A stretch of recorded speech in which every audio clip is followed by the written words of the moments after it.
পাওয়ার দেখায় একটা মানুষকে পিটায় মেরে ফেলে দিলা, অমুক পাওয়ার দেখায় একজনের সম্পদ কলমের খোঁচা দিয়ে দখল করে ফেলে দিলা, মনে করলো যে কেউ দেখলো না।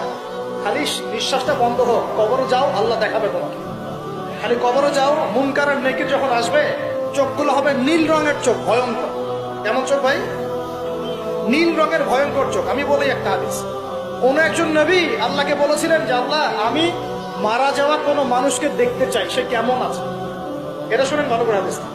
মারা যাওয়া কোনো মানুষকে আমি দেখতে চাই, সে কেমন আছে। আল্লাহ পাক সেই নবীর আরজি কবুল করলেন, বললেন আচ্ছা ঠিক আছে, দেখাচ্ছি। কবরের সামনে গিয়ে দাঁড়ালেন।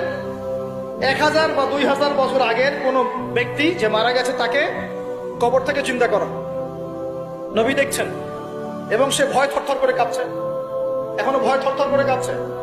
নবীজি আমাদের নবী নন, অন্য কোন নবী তিনি। সেই নবী বলছেন যে তুমি ভয় কাঁপছো কেন?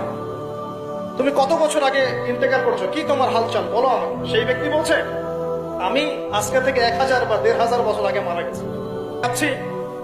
যখন আমি মারা যাচ্ছিলাম, মালাকুল মউত যা আকৃতি নিয়ে আমার সামনে এসেছিল, ওই আকৃতি আমি এখনো ভুলতে পারি না, তাই দেখে আমি থরথর করে কাঁপছি।